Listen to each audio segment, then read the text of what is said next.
Teacher resignation letter কীভাবে লিখবে সহজ ভাষায় দেখে নাও। তুমি কি স্কুল টিচার বা কলেজ টিচার? তাহলে কীভাবে রেজিগনেশন লেটার লিখবে দেখে নাও। সহজ ভাষায়, যদি স্কুলের ক্ষেত্রে হয় তাহলে তোমরা টু দিয়ে লিখবে হেডমাস্টার, আর যদি কলেজে হয় তাহলে তোমরা লিখবে প্রিন্সিপাল। ঠিক আছে, তো টু দ্য হেডমাস্টার বা প্রিন্সিপাল। আর স্কুল নেম, যদি স্কুলের ক্ষেত্রে তুমি চাকরি করো তাহলে স্কুল নেম দিয়ে দেবে, আর যদি কলেজে চাকরি করো তাহলে কলেজের নামটা দিয়ে দেবে। স্কুল অ্যাড্রেস, যদি স্কুলের ক্ষেত্রে হয় তাহলে স্কুল অ্যাড্রেস, আর যদি কলেজের ক্ষেত্রে হয় তাহলে কলেজ অ্যাড্রেস। তাহলে ক্লিয়ার হয়ে গেল প্রথমকার বিষয়টা। তারপর subject, resignation from teaching position, সহজ ভাষায় একদম।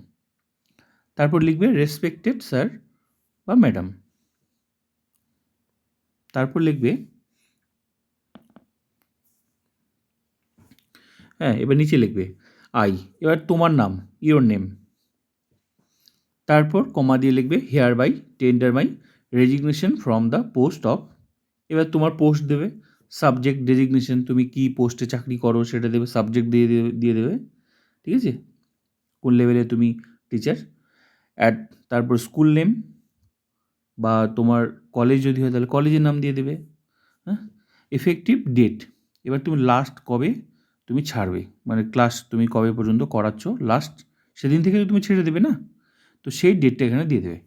Date of last working day, last ডেটটা তুমি দিয়ে দেবে। ক্লিয়ার। নেক্সট প্যারা চেঞ্জ করে তারপর তুমি লিখবে I am grateful for the opportunities I have had and appreciate the support extended to me during my tenure, thank you.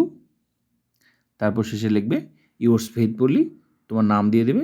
ঠিক আছে, ডেজিগনেশন দিয়ে দেবে, তোমার কোন পোস্টে তুমি আছো,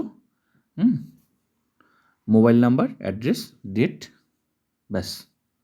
সহজ ভাষায় আমি তোমাদের একদম দেখিয়ে দিলাম, এইভাবে লেখো, কোনো অসুবিধা হবে না। তো ভিডিওটা ভালো লাগলে অবশ্যই like, comment, subscribe and share.